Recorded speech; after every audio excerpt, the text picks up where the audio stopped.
Mbacké Guissé bi dikk ci benn trafic de véhicules volés à l'étranger et réintroduit au Sénégal via la Gambie c'est-à-dire ay oto yoo xamante ni dañ koy sàccee bitim réew dugal ko Sénégal waaye jaaree la ko ci réewu Gambie ba jamono gi may wax ak yéen teg nañ ci loxo ku ñu woowee El Hadji Mbaye Diop ñu gën ko xam ci turu Alex bi nga xamante ne ni ñu koy toppee association de malfaiteurs mbootaay def katu ñaawteef trafic international mbirub jubadi goo xamante ne nii buñ ko xayma jéggi na frontière u Sénégal recel de véhicule volé maanaam gannaaw bu ñu sàccee la nga xamante ni mooy ndaamaar ya fexe daal teg seen i pexe ba nañ koy dugalee ci marché bi di ko jaay waaye itam faux usage de faux maanaam jëfandikoo këyit yoo xam ne xëy na baaxul di ci def njuuj njaaj waaye également blanchiment de capitaux maanaam setal xaalis bu leewul ñu koy tudd ci boobile dossier. ni mu demee nag dossier bi mooy en juin 2025 atum 2025 benn bànqaas bu ñuy woowee Interpol à travers bureau bi nga xamante ni Interpol mooy mën nañ ko dippee la police internationale bi nga xamante ni dëkk bu ci nekk am nañ fa bureau ngir lépp lu jëm ci wàllu criminalité ñeel li nga xamante ni mooy mbiru international ñuy lëkkaloo ngir xam mbir ma ñan ñoo ca laale ak ñan lañ ci mën a topp donc Interpol boobu noonu ci seen benn bureau bi nga xamante ni mi ngi nekk Rome ca dëkku Italie ñoom ñoo saisiroon seen beneen bureau bi nekk fii Dakar muy bureau national d'Interpol bu Dakar signalé leen benn oto boo xamante ni dañ ko sàccee Italie muy benn Peugeot modèle 3008 boo xamante ne nii bu ñu xoolee gannaaw bañ ko caytoo ak gannaaw ba ñu déclaré dañ ko sàccee réew Italie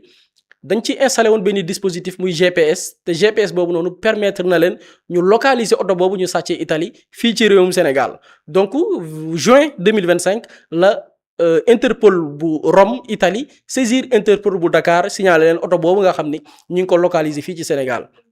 Interpol bi nga xamante ni mooy bu Dakar mené seeni investigation ba oto boobu noonu muy Peugeot 3008 bi ñu localiser ko ci benn dëkk fii ci Sénégal bu ñu woowee ñàgg donc ñàgg la ñu localiser oto bi ñi nga xam ne ñooy les éléments du bureau central national bu Interpol dem ca barab ba muy ñàgg fekk fa oto bi nga xamante ni moom la doon seet muy Peugeot modèle 3008 mais yamuñu rek ci retrouver Peugeot boobu noonu fekk nañ fa itam yeneen oto yoo xamante ni nii ña nga ca barab ba te ñi ngi ko immatriculé fi nga xamante ni mooy réewu Gambie bi ñu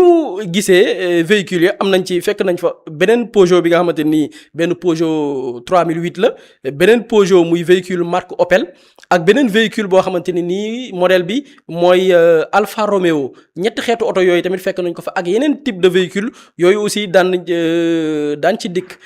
ci lii nag bañ demee ci barab ya fekk nañ fa benn waay koo xam ne mi ngi wuyu ci turu El Hadji Mbaye Diop ñu gën ko xam ci turu Alex bi nga xam ne jamono jii moom la ñu tegagum loxo biñ ko laajee moom Alex moo ne moom barab ya parking bi aussi moom mooy le propriétaire gannaaw gi jàpp nañ ko yóbbu ko ca barab yi nga xamante ni fa la ñu war a wéyale enquête bi ñu auditionné ko biñ ko auditionné moom El Hadji Mbaye Diop ñu gën ko xam ci Alex nee na ku ñuy woowee Omar Fall ñu gën ko xam ci Zopiso dëkk ca réewu Italie ci boppam moom ci wàllu boppam moo ko jébbal li nga xamante ni mooy yenn ci oto yi. oto yi comme ni ma ko jibalee dañ ko immatriculé fi nga xamante ni mooy réewu Gambie nee na nag loolu ni mu demee mooy dafa am benn nijaayam boo xam ne mi ngi woy turu Mouhamadou Bamba Gueye moom mooy organiser transit bi diggante Gambie ak Sénégal sukkandiku ci yenn chauffeur yoo xamante ni nii dañ koy liggéeyal ñoom ñooy def immatriculation bi réewu Gambie lépp lu jëm ci les procédures douanières ñoom ñoo koy def foofu noonu mais nee na oto yëpp doom du moom moo ko moom muy ñetti oto yi ma leen limal sànq parce que nee na benn bi muy Opel bi kese la reconnaître que ni moom daf koy utiliser pour li nga xamante ni mooy ay déplacement am dem ak dip ka fii ci Sénégal mais am na ci beneen oto bu ñu naan Peugeot 3008 bi nga xamante ne nii moom la ñu localiser mu ne kuñ naan Thierno Ndiaye moo ko localiser moo ko commandé woon bokk et li taxoon mu commandé ko nee na daf ko doon jox benn wala boog soxnaam ngir li nga xamante ni nii mooy ay déplacement am soxnaam boobu di animatrice ci benn télé bu siiw fii ci Sénégal.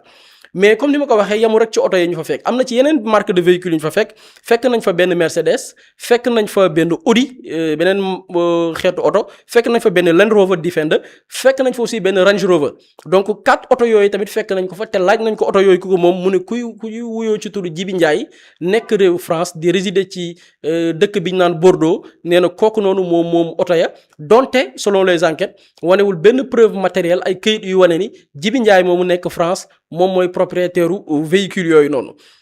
mbir mi dem ba ñu def li nga xamante ni mooy enquête bi maanaam gën a xóotal oto yi ca anam gañ koy jëfandikoo ak naka la ñuy def ba dugal ko ci marché Sénégal di ko dawalee ci dëkk bi. ñi nga xamante ni ñooy waa Interpol bu Dakar saisir benn kër gu ñuy woowee unité mixte de contrôle de conteneur ñu gën ko xam ci UMCC ñu saisir leen pour que ñu def lu ñuy woowee un contrôle technique maanaam xool oto bi ci yan anam lañ ko introduire ci li nga xamante ni mooy marché bu Sénégal. ñu gis ni oto yi par exemple oto boo gis dafa am benn numéro oto boo gis comme nit ni muy amee pièce d'identité wala numéro d'identité oto yi tamit noonu la ñuy amee numéro d'identité mooy numéro châssis bi. léegi dañu gis ni bi ñu vérifier oto bi surtout Peugeot bi nga xamante ni mooy Peugeot 3008 bi dañ ci fekk benn châssis bi nga xamante ni nii mooy VR3K AHPYK 4 bok 2S 01 14 28 boobu mooy châssis d'origine bi parce que ñoom ils ont la capacité avec des moyens techniques xam châssis d'origine mais ñu gis ni oto yi naka la ñuy def ba dugal ko Sénégal numéro bi ma la limal sànq dañuy jël soppi modifier benn chiffre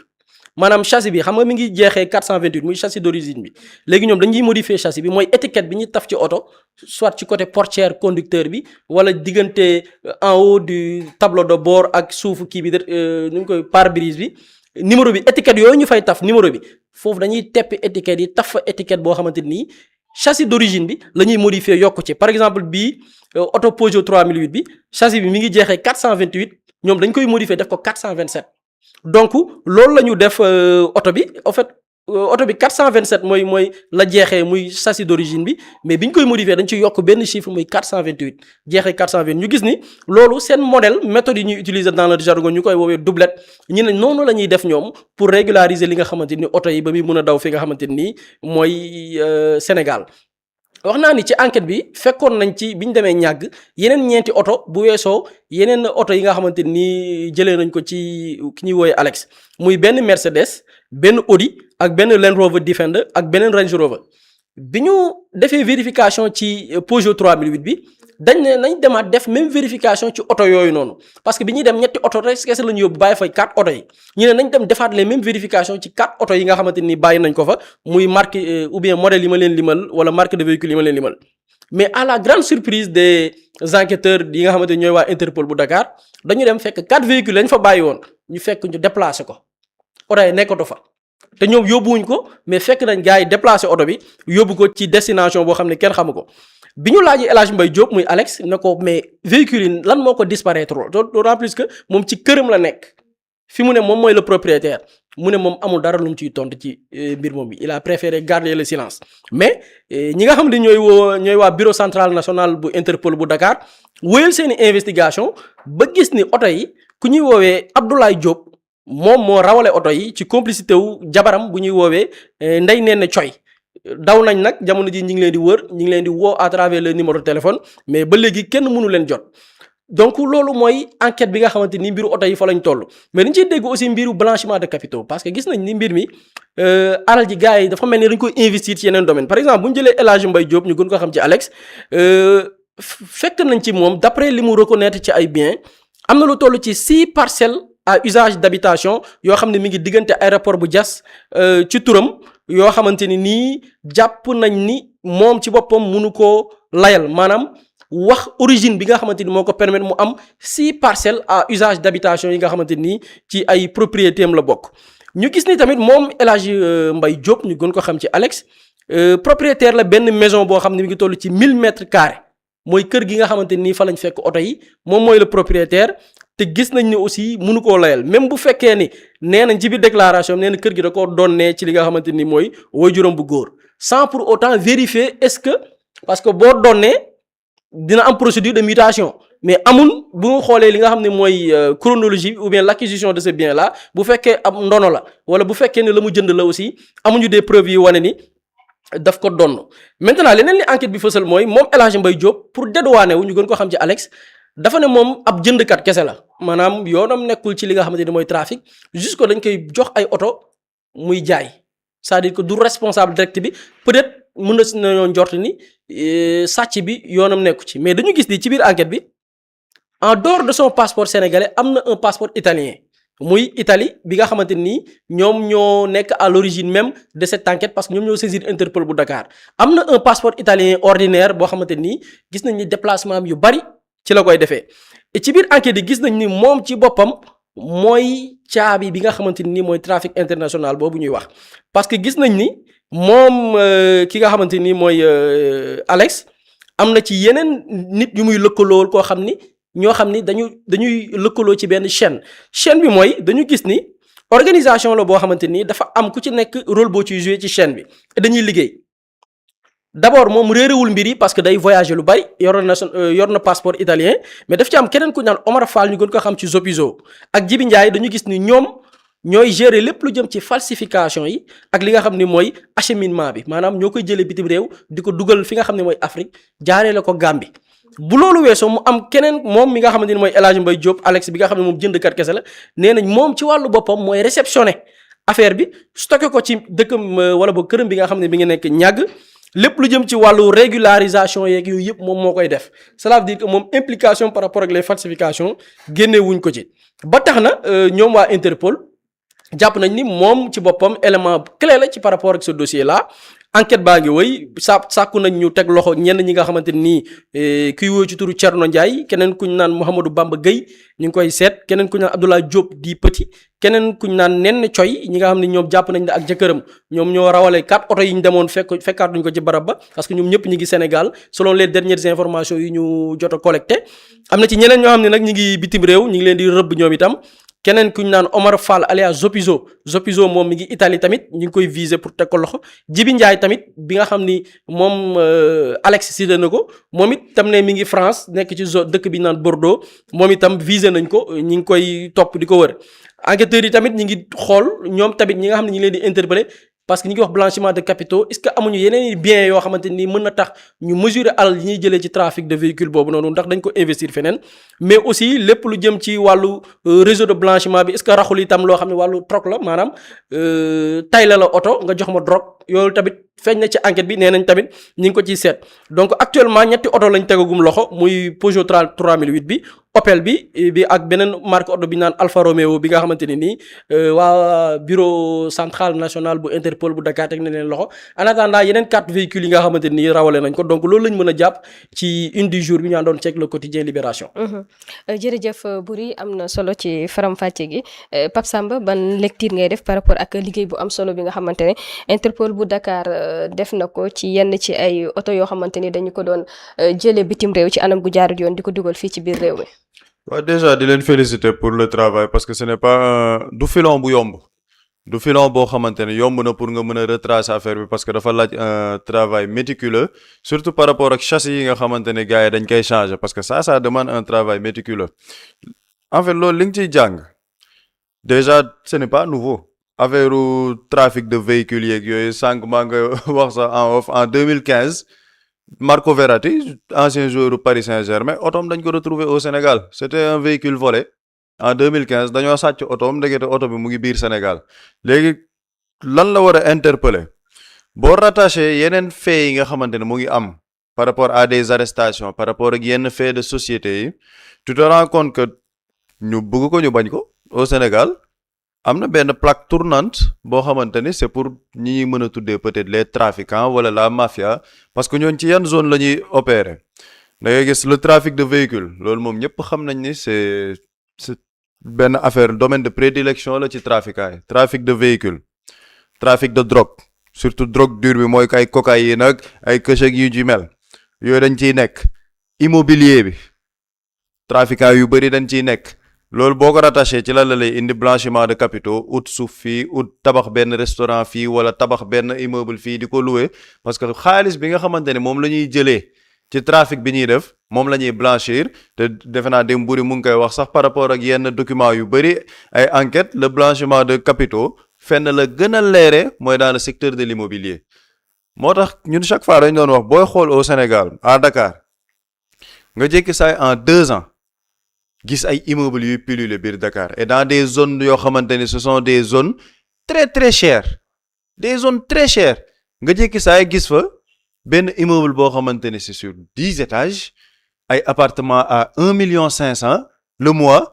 et foofu les gens se posent des questions dañ naan mais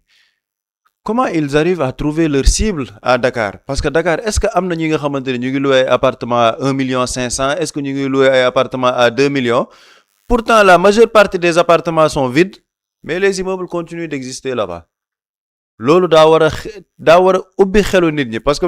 man damay seetlu en France gars yi bu ñuy jéem a xool ñi nga xamante ne dañuy def blanchiment de capitaux ci yenn commerce yi dañuy gis benn commerce bu ubbi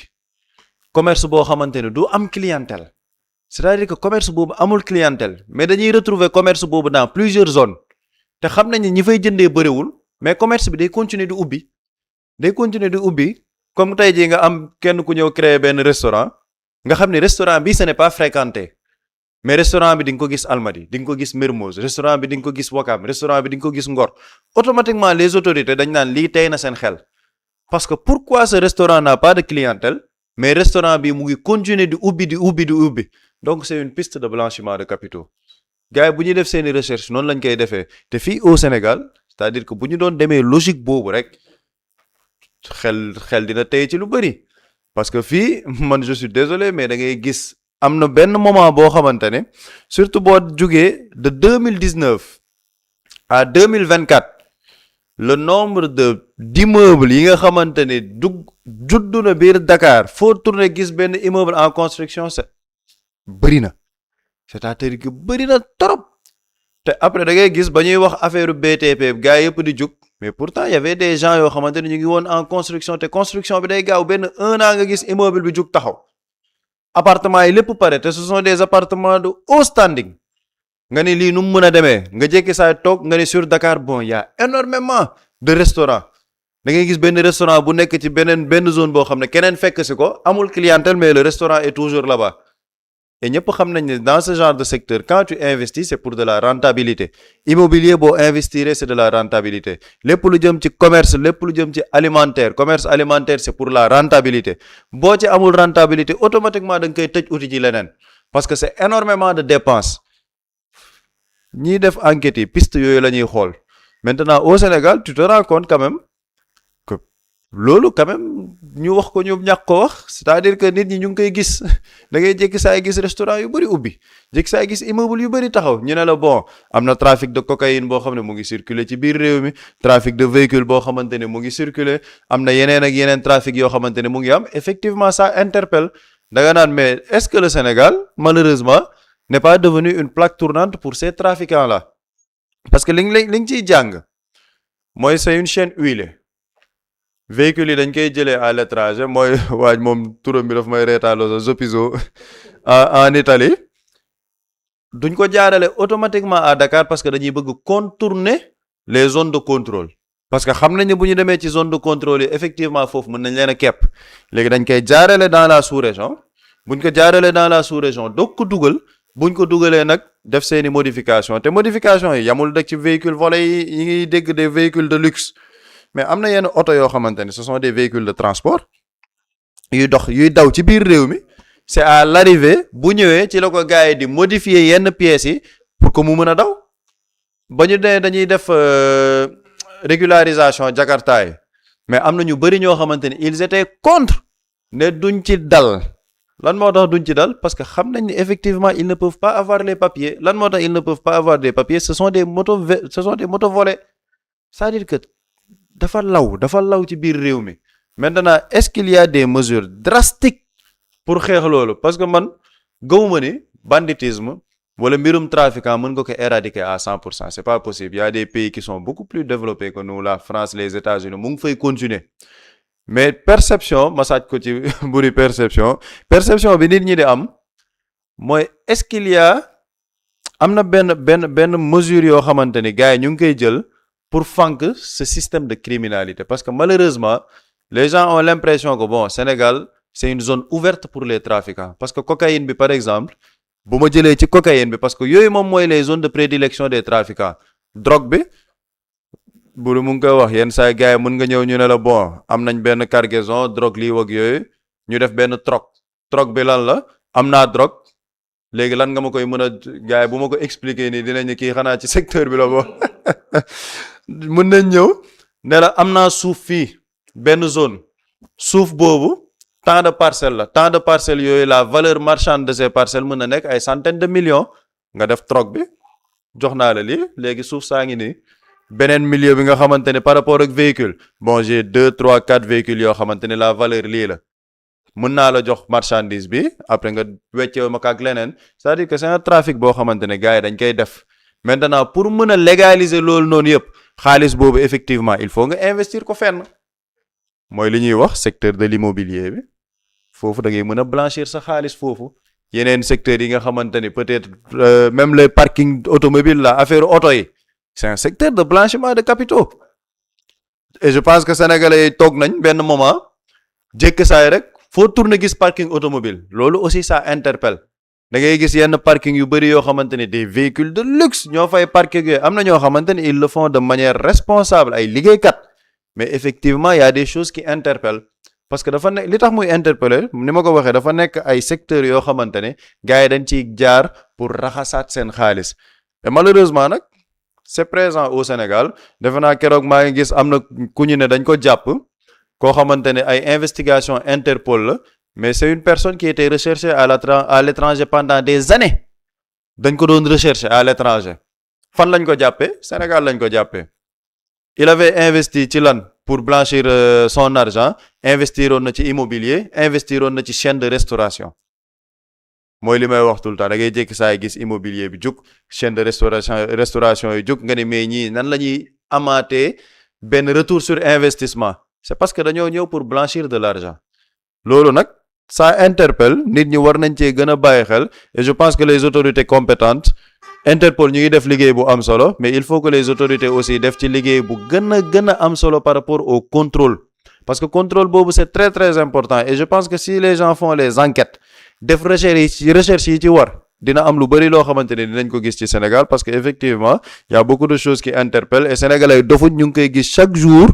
seen xel mu ngi ciy tey mais comme sociologiquement on te dit bon boo ci waxee da ngaa soxor non maandu woo nit ki liggéey xaalisam liggéey na ko alalam la ce n'est pas ça c'est parce que xëy na ñu ngi gëstu gis nañ ay mbir yoo xamante ni ce sont des choses yoo xamante ni ça interpelle et je crois que les autorités compétentes buñ ci gënee bàyyi xel rek xëy na dinañ mën a xeex li nga xamante ne moom mooy plaque tournante boobu ñu doon junj. am na solo Pape Samba Boury xam naa fi mu daanelee foofu la ñuy wëyal rek par rapport lu jëm ci contrôle bi parce que mënuñu comprendre ay oto yoo xamante ni dañu koy jëlee bitim réew di ko dugal ci biir réew mi ba jaay ko te kenn du ko yëg ak yooyu ndax loolu tamit waruñu gën a bàyyi xel bu baax a baax par rapport ak contrôle bi yenn ci ay frontières yoo xam fa la ñuy jaaree di dugal oto yi ci réew mi.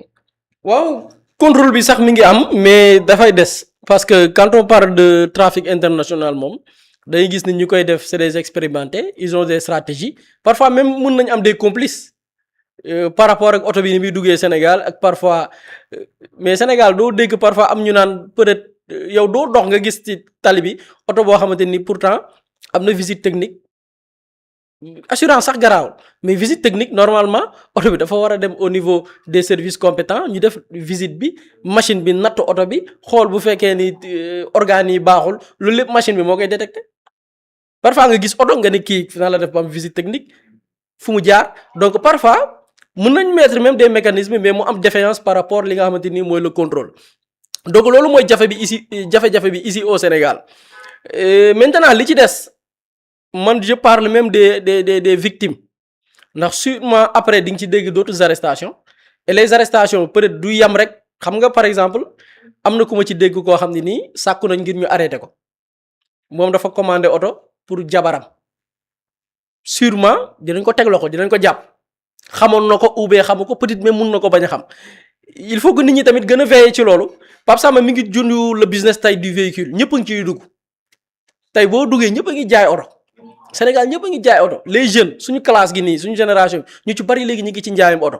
mais est-ce que toutes ces procédures là ñu ngi koy xam jaay oto après nekkati oto bi da nga koo sàcc est-ce que lépp yaa ngi koy véhicule te ñu ci bari dañuy surtout li mu ciy gën a intéressé mooy ñiy rangu xam nga jaaykatu oto yi bari na Sénégal mais ñiy rangu ñoo bari léegi yow imagine ngay rangu oto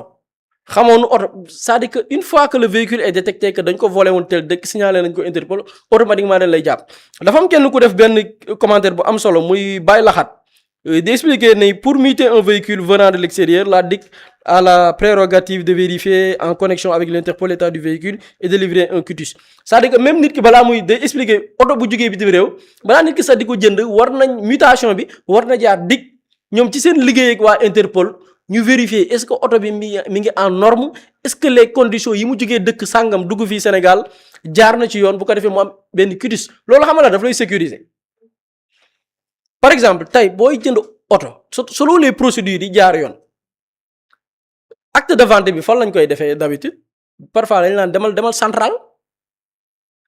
di nga mën a sax sécuriser li nga xam ne mooy la transaction au cas où yow tey bu problème amee ñu ne mutation bi ñu ngi ko defee police centrale jaay na ma joxe na carte grise oto bi tel visé par l'autorité compétente et je pense que yooyu yëpp c'est des moyens de sécurité mais tey est-ce qu'on respecte tey procédure yëpp peut-être suñu classe gi du ñu respecter yooyu yëpp day ñëw rek bind jaay naa la oto Pape Samba jaay na ma oto tey Pape Samba xam naa ma bëggoon jaay otom bi comme que wóolu naa ko day ñëw rek bindal ma ci kayit Pape Samba pièce d'identité numéro nangam Sédéna Buri oto sangam bind ko nii rek rapidement mu signé mu jox ma carte grise oto bi ma dem sama yoon point. D'habitude gars yi noonu la ñuy jënd Sénégal fii noonu la ñuy jëndee oto gars yi noonu la ñuy jëndee oto da ngay dem automatiquement ñu saisir bind nii rek main levée bind. wala soit ñu saisir ko ci oto diw jaay na diw ñu jox la carte grise bi peut-être même nga dem def sa li nga xamante ni mooy mutation. ci ñoo xamante ni si tey amaana oto yi ñu jëndoon sax xamuñu ne. mais c'est ça am na ci ñoo xam ne jàpp nañ leen y a un artiste su ma juumul Wally Seck amoon na fi problème ak oto mais est-ce que bu xamoon ne oto bi dañ ko sàcc dina jënd oto bu ñu sàcc non du peut-être bu ko xamoon du ko jënd. donc yooyu yëpp c'est-à-dire que day def des victimes et man surtout foofu laa bëgg gën a insister les ñiy jënd oto ba ci sax ñiy nekk ci business su oto man su ma juumul am na ci benn jeune bu ma gisoon musoon na am problème ci wàllu njaayam oto te pourtant peut-être xamul woon ne oto bi mu jaayoon dañ ko sàcc mais loolu lépp nag mooy bañ a jaar ci li nga xam ne mooy les procédures parce qu'on est au Sénégal aussi les réalités xam nañ ko parfois même nit ñi yenn vérification yi duñ ko def parfois yenn procédures yi teg nit ñi dañ koy contourner par des links par des connaissances malheureusement nag day joxe li muy joxe et ñi nga xamante ni xëy na peut-être ñooy ñi nga xam ne seen loxo jotul seen ginnaaw ñoo ciy gën a sonn. parce que li tax ma def cette remarque dama gis business auto bari na lool Sénégal jeunes yëpp a ngi ciy dugg avec tous les risques mais aussi faaw ñu xam secteur bi ni muy fonctionner faaw ñu xam les unités yi ñuy demee pour def les vérifications faaw ñu xam les services compétents yi nga xam ne tey même bu fekkee da nga yëngu ci wàllu transaction li nga xamante ni mooy ñeel wàllu automobile yow nga am toutes les garanties ëllëg sax même bu problème amee nga ne man de demoon naa DIC pour mutation bi demoon naa police centrale pour li nga xamante ni mooy mutation bi au moins yow sécuriser nga sa bopp foofu mun naa joxe benn exemple ay temps xam nga corona yi jëloon nañ fi Cheikh Bara bi mu fi jëndewoon benn oto Cheikh Bara lan moo ko sécuriser ci njaayam oto bi parce que ku ko jaay dañu dem central ñu def la mutation mu leer c'est-à-dire que man Sénégalais bi def naa li ma war a def les services de la police ñoom ci seen lëkkaloog waa Interpol ñoom dinañ def les vérifications ñoom bu ñu defee parce que man du samay prérogative am na ci yenn vérification mënuma ko mais ñoom dinañ def les vérifications ma def jënd bu wóor boo xamante ni c'est ëllëg lu mënti am man du ma nekk responsable kama jaay xëy na peut-être bu yoon di am moom lay kii mais l'essentiel moo tax il faut que ñu ci nekk gën a bàyyi xel gën a sécuriser li nga xamante ni mooy les transactions parce que aussi lu ne mën na ci xaw Sénégal comme ni ko Pape Samba soulevé Mously Immo Sénégal moo ñëw taxawu leen indi ay saafara ci jafe-jafe yi ngeen di dund ci wàllum immobilier yow mi bëgg a jënd terrain yow mi bëgg a jënd kër wala tabax jokkool ak Mously Immo da nga am sa kër bëgg ku la ko terrasseel wala nga am sa tool bëgg ku la ko lotiseel defal la ko ay terrain Mously Immo daf leen koy jàppandil gunge leen ci anam gu mucc ayib ku am sa kër itam te nekkoo ci biir réew mi bëgg ku la ko toppatool gérer la ko Mously Immo moo ci gën a gaaw gën ci wóor yow mi bëgg a defaraat sa kër wala nga bëgg a toxu te bëgg ku la ko nettoyer ba sax nga bëgg a defar plan architecte plan béton armé wala nga soxla ay conseil ci wàllum immobilier contactel Mously Immo Sénégal ci 77 887 25 13 77 887 25 13 man ngeen itam abonné ci seen YouTube bi di Mously Immo Sénégal ngir yeneen i xibaar ak Mously Immo Sénégal jaaxle jeex na ci wàllum dëkkuwaay. Quand l'immobilier devient une évidence, contactez-nous.